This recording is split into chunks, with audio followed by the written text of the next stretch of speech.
Hey everybody, welcome back to my channel, or welcome to my channel. If you're new here, my name is Allie, and welcome to the top comment where I read and react to insane internet chaos in the form of Reddit stories. So if you like this type of content, please don't forget to subscribe. There's only about 50% of you that are subscribed right now, and all I have to say to that is, what the helly? Don't you like me? Don't you want to see more of me? I think you do. I think you're just being lazy. And hey, that's okay. Shout out to the lazy people. I'm definitely one of you. I don't even know who I'm trying to kid right now. Anyways, welcome back to another episode. Today, we are going to be talking about people who are diabolical. And you'll know what I mean when we get into it. So let's go.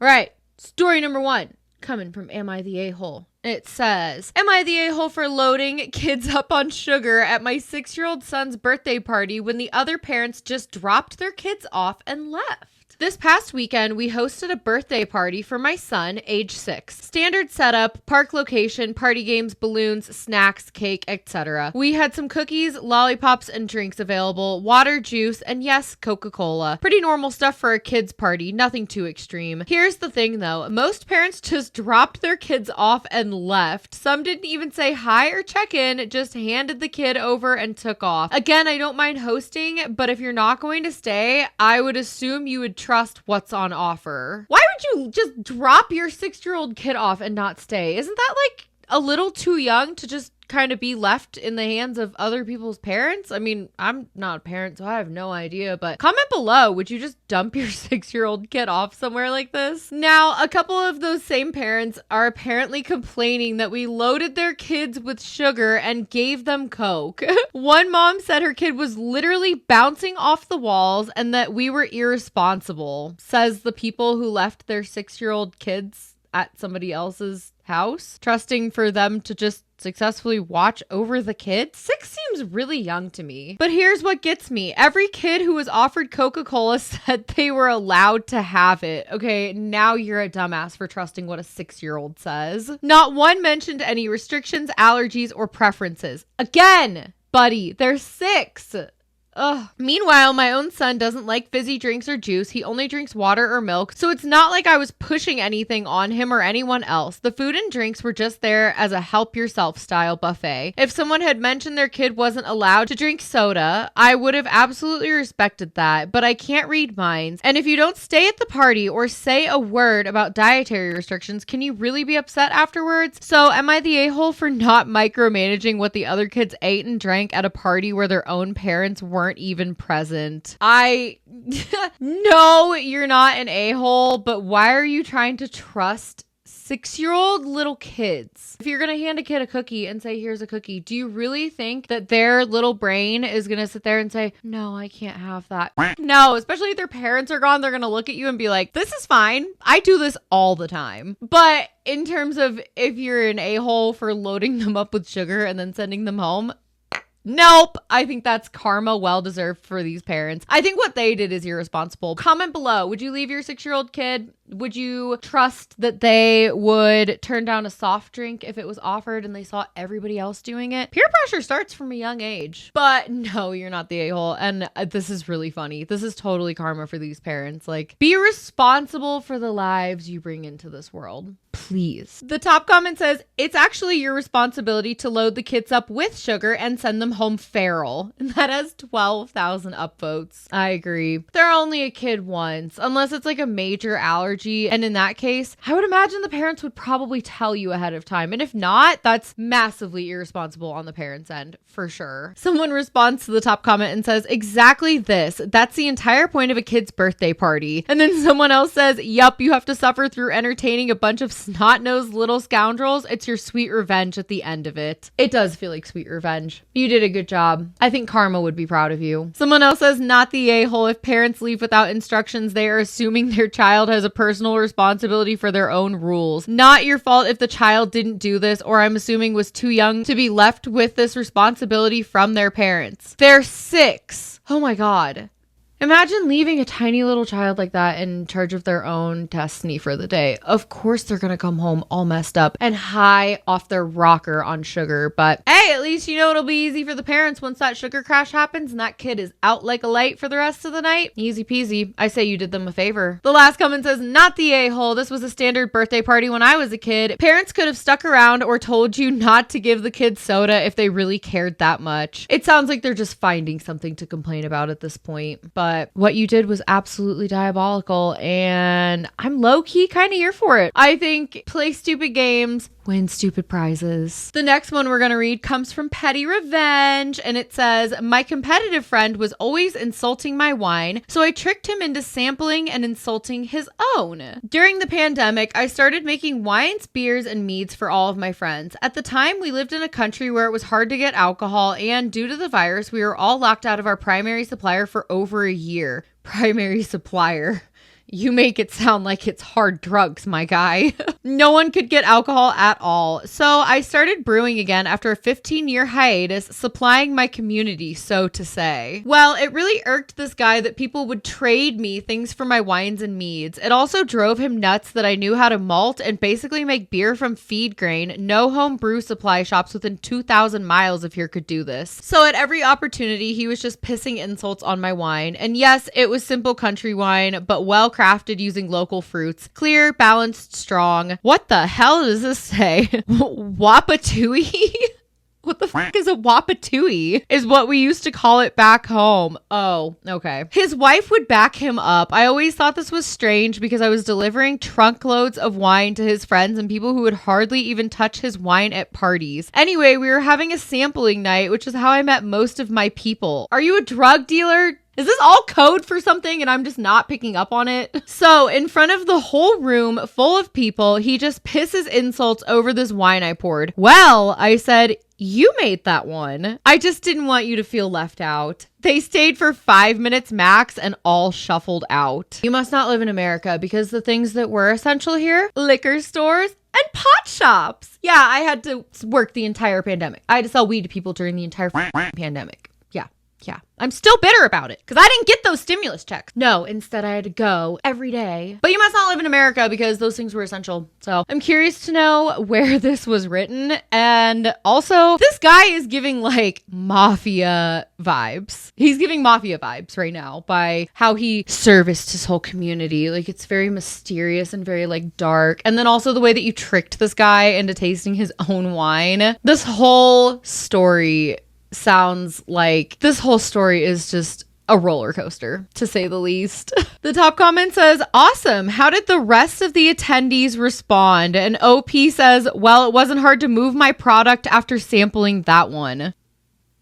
Wasn't hard to move my product. Bro, you sound like a mafia boss right now, trying to like sling drugs in New York City or something. I can't get past that. I mean, I don't drink. I quit drinking 1.5 years ago. So maybe this is just how people talk about alcohol nowadays.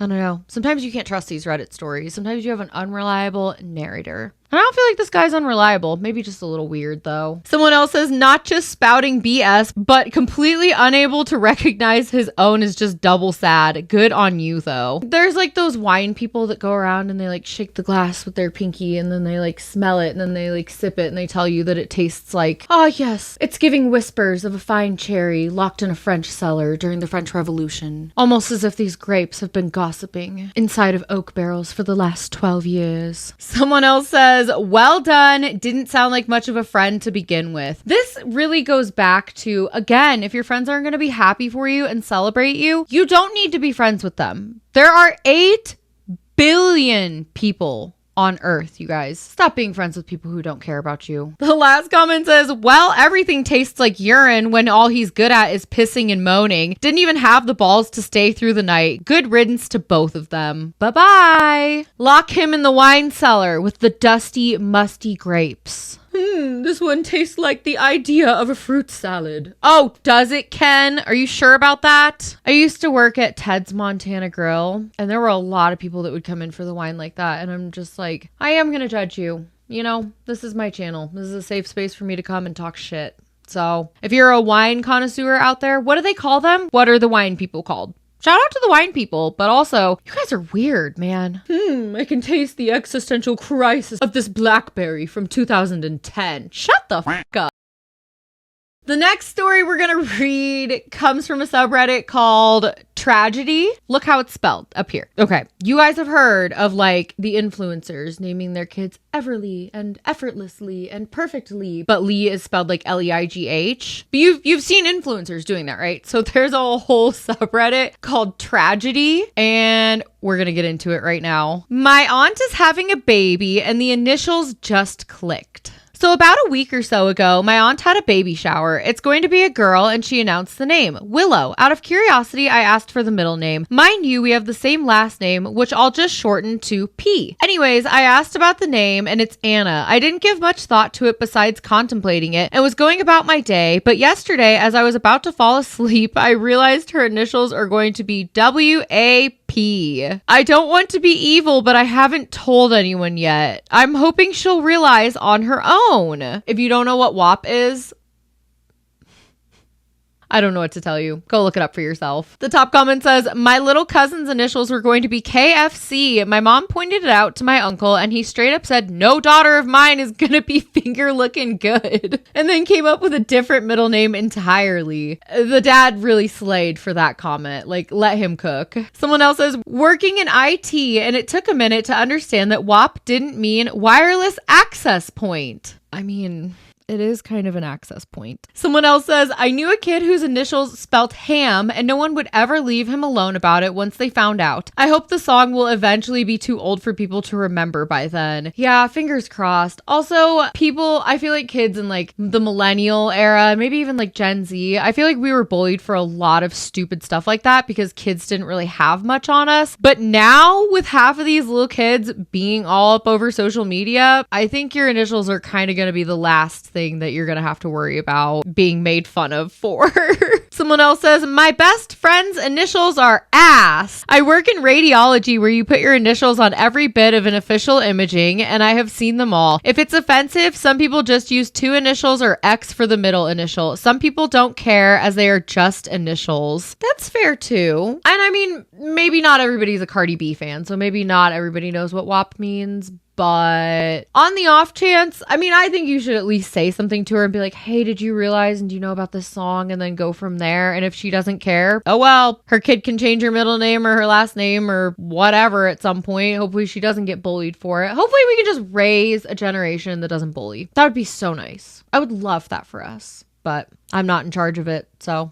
Someone else comments, no one cares. Seriously. Our middle school teacher's initials are WTF. If it hasn't come up in middle school, it isn't going to. Really, no one cares. I feel like that's fair, but I feel like also some people would care. And I don't think you're being like mean by saying something and being like, hey girl, just so you know. If she doesn't care, she doesn't care, and you move on. Who cares? Literally. But she might care. I think it's always best to like say something, practice good communication skills. The last comment says, I would at least let her know. Someone I know almost had the initials KKK until someone mentioned it to her soon-to-be parents. They were pretty damn thankful. That's a good one. I feel like there are some that you should like definitely be like, yo, you probably shouldn't do this. That would be one of them for sure. WAP could kind of go either way. Alrighty, y'all. The last one we're going to read comes from Ask Reddit. This one says, what's the darkest secret you're willing to admit anonymously? The top comment says, I once faked a pregnancy to get a man to leave me alone. He panicked, ghosted, and blocked me everywhere. Worked better than any breakup speech I've ever given with 12,000 upvotes. Oh man, the lengths that women have to go through just to get men to stop harassing and degrading them. I mean, you're either 2 steps ahead or you're 2 steps behind. Which one would you rather be? Someone else says, saw a coworker messing with an office key lock of a really shitty boss we had. I saw the shitty boss walk towards him, so I intercepted it and killed 5 minutes so he could escape. He added tuna juice to her keyboard. Ew! Why would you do that? What type of prank is that? Does it, I mean, ew! Oh, okay. It's settling in. That stench would never go away. You would be smelling rotten fish